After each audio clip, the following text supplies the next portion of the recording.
Mkurugenzi mkuu Kijana Amka Wajibika Organization, Warda Khatibu Hamisi amesema Mwani una taswira nzuri katika kukuza sekta ya utalii na kuchangia kikamilifu katika kuimarisha uchumi wa taifa. Amesema hayo huko Kisongoni, mkoa wa Kaskazini Unguja, wakati akizungumza katika kikao kilicholenga kujadili namna ya kuwawezesha wananchi hususan vijana, wanawake na kutumia fursa zilizopo katika shughuli za uzalishaji na ujasiriamali. Dhamira yake kuhakikisha tunawawezesha wanawake na vijana katika masuala ya kimaendeleo kuweza kujikimu kiuchumi. Sasa kama wapanda mwani tumeona nafasi yao, lakini pia tunaona umuhimu katika kuhakikisha wanainyanyua Zanzibar katika masuala ya kiuchumi, lakini wanainyanyua Zanzibar katika utalii pia, kwa sababu tukiona mwani una taswira nzuri katika utalii, lakini pia mwani una nafasi nzuri katika kuleta uchumi wa Zanzibar, kwa sababu mwani unatumika sehemu nyingi. Lakini tulichokiona kwamba mkulima wa mwani manufaa yake ni madogo kuliko mtu ambaye ananunua mwani kwa ajili ya kuuza au kufanya jambo lingine. Kwa hiyo tunachokitaka ni kumnyanyua mkulima wa mwani atambulike zaidi ya unavyotambulika mwani. Mkurugenzi Warda amesema moja ya mikakati inayopaswa kupewa kipaumbele kuwaunganisha wazalishaji na masoko makubwa ili kupata fursa pana za kuuza bidhaa zao, sambamba na kuwaweka pamoja katika vikundi kwa ajili ya kuongeza nguvu katika uzalishaji na biashara. Vifaa, ukosefu wa vifaa, lakini wakati mwingine kushindwa kufikia masoko yanayohitajika, na hicho ndio ambacho tunapambana nacho, kuweza kuwaona wanafikia masoko yaliyokuwa bora zaidi, ikiwa ndani au nje. Lakini wito wangu kwanza kwa serikali, lakini wito wangu kwa asasi nyingine za kiraia na wadau wote, tuione kwanza thamani ya mkulima wa mwani.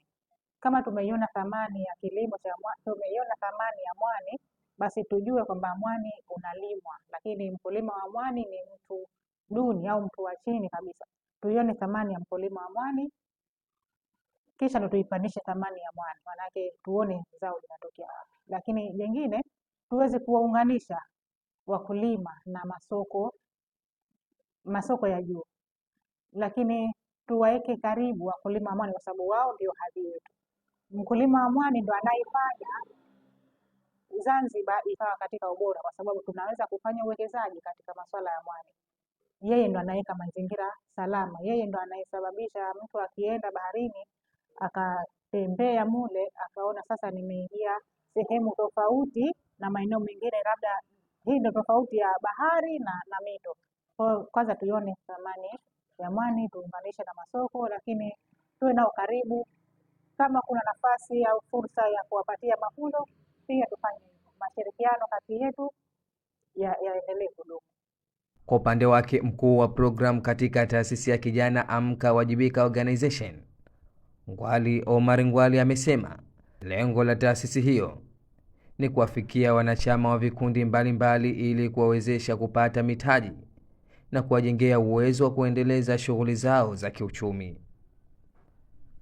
Kwa ujumla pia tumeweza kutoka na dhamira ama azimio la pamoja kwa kuweza kupata mashirikiano ya muendelezo katika kuhakikisha kwamba tunavifikia vikundi hivi vya mwani, hususan mkoa wa Kaskazini Unguja, kwa kuweza kuvipatia taaluma, lakini pia kuweza kuviunganisha na wadau mbalimbali ili viweze kupata mitaji ya kuendesha harakati zao mbalimbali. Asante. Kwa upande wao, washiriki wa kikao hicho wameahidi kuendelea kuwaelimisha vijana kuhusu umuhimu wa kufanya matendo mema, kuwa waadilifu na kushiriki katika shughuli zinazolenga kujenga maisha yao na kujenga jamii kwa ujumla, huku wakiwataka wanawake kujishughulisha na kujiunga katika vikundi mbalimbali vya ujasiriamali na uzalishaji. Tulikuwa tunaelekezana namna gani vijana wanaweza kutafuta fursa za hizi za 442 na namna gani wataweza kuzipata. Nimeshawaelekeza kwamba lazima kwanza tuwe na vikundi vya ushirika vyenye register, lakini pia tuwe tayari kwenda manispa au mabaraza ya miji moja kwa moja, kwa sababu kule kuna utaratibu wake. Wakitoka hatua hiyo, waende kwa maafisa wa vijana ili wakaseme sisi tumesharudi huku, wapate afisa vijana au afisa jinsia aweze kuingia kwenye mifumo na kuweza kuangalia ili aweze kuapprove na kwenda hatua nyingine.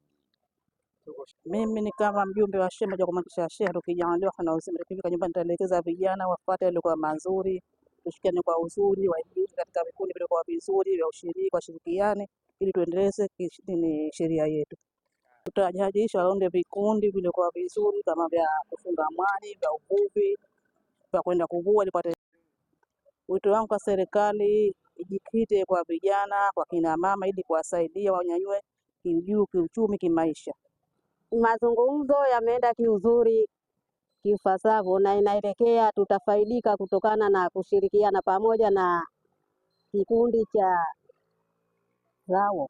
Wito wangu kwa kina mama wenzangu wote, wasikae majumbani, tuwajitokeze katika kupanda kilimo cha mwani. Anaambia kutokana na vijana, kutokana na kujiingiza katika mfumo uliokuwa mbaya, waachane nao, isipokuwa wakae waunde vikundi ili wajikwamue kimaisha. Asante.